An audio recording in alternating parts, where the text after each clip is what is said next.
आम्ही एकदा असे सगळे बसलो होतो हॉलमध्ये आणि तेव्हा जस्ट त्याचं इम्प्लांट झालं होतं, 1-2 महिनेच झाले होते इम्प्लांट होऊन. आणि तेव्हा असे सगळे बसून आम्ही गप्पा मारत होतो आणि मग त्याच्याकडे बघून माझ्या सासूबाई एकदम नाचरे मोरा गाणं म्हणायला लागल्या. तो तिथे बसलेला होता, तो एकदम उठून तिथे समोर येऊन त्या तालावर प्रॉपर नाचला. आणि हे कोण आहे?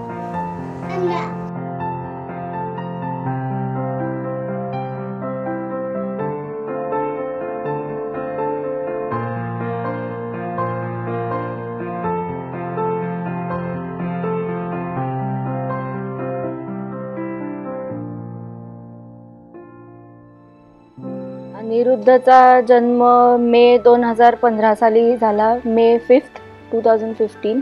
तो 33 वीक्सला वगैरे झालाय. So he was a premature baby, but ते खूप हायर जॉन्डिस होता त्याला. सो डॉक्टर्स प्रेडिक्ट की त्याच्यामुळे हिअरिंग लॉस होऊ शकतो. असं आम्ही ठरवलं की will go and test him out. आम्हाला 28 मार्चला कळलं की म्हणजे बेरामध्ये कन्फर्म झालं की त्याला हिअरिंग लॉस आहे. By already end of March आम्ही त्याची हिअरिंग एड्स करता ऑलरेडी ऑर्डर प्लेस केली होती मांडके मॅडमकडे. मग साधारण 3 महिने आम्ही ते हिअरिंग एड्सवरती हे केलं. आणि तो तेव्हा खूप जास्त माउथिंग पण करायचा.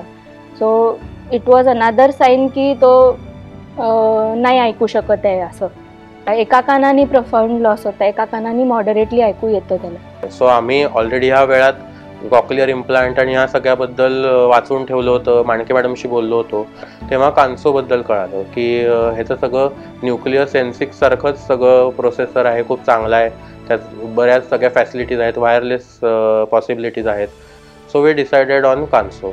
मग त्या म्हणजे actually it was other way round. Before selecting Cochlear we selected Kanso. जसं त्याने त्याचा स्विच ऑन झालं आणि जसं त्याला ऐकून तो लगेच रिस्पॉन्ड करायला लागला, ती इमोशनल मुवमेंट होती. काही तो जेव्हा त्याचा पहिला शब्द कासव, कासव बघून कासव, ससा बघून ससा असे शब्द बोलायला लागल्यावर मग आम्हाला आनंद वाटायला लागला की हे बरोबर केलं आपण. कान्सो कितपत डोक्यात म्हणजे त्याला करंट कुठेही काही केबल्स नाही आहेत, काहीच नाही, त्यामुळे ते कितपत राहील असं आम्हाला भीती वाटत होती. आणि ते जर पडून बिडून गेलं तर मग अशी आम्हाला भीती डेफिनेटली वाटत होती. आमच्याकरता हा सगळ्यात मोठा इश्यू होता की ते त्याच्या डोक्यावर राहील की नाही. कारण काय, अनिरुद्ध भयंकर दंगा करणारा मुलगा आहे, खूप खेळतो, खूप उड्या मारतो.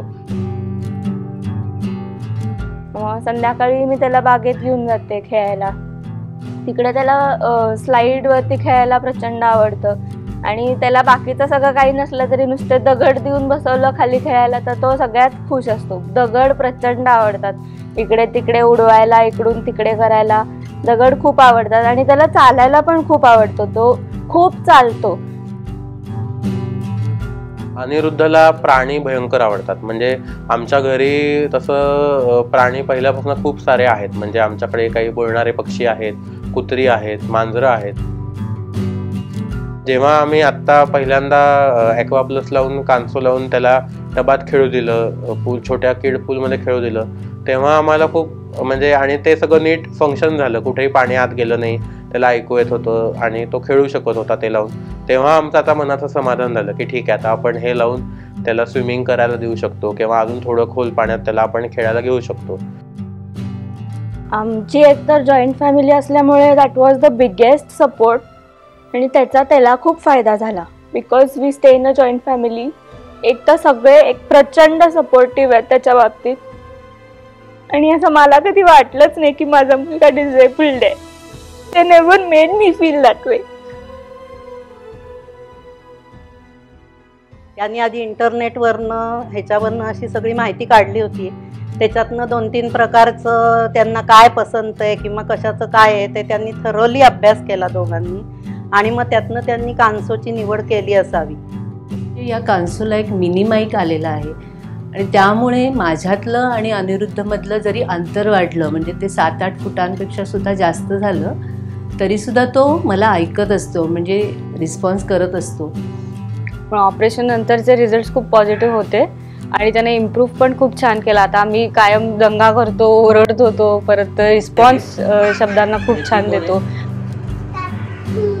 आणि आम्हाला जो इंडियातला त्याच्याबद्दलचा मिळालेला सपोर्ट, त्याच्याबद्दलचे मिळालेले रेकमेंडेशन, सगळ्यांचा हे विचार करता आम्ही कॉक्लिअर ठरवलं. तसंच मी तुम्हाला रेकमेंड करीन की अनिरुद्धचं जे काय आम्ही प्रोग्रेस बघतोय ते बघून आमचा अजून या कंपनीवरचा विश्वास वाढलेला आहे. सो आम्ही डेफिनेटली, मी मानसी दोघे आम्ही कॉक्लिअर कंपनी रेकमेंड करू आणि त्याच्यात देखील आम्ही डेफिनेटली कान्सो हे साऊंड प्रोसेसर रेकमेंड करू.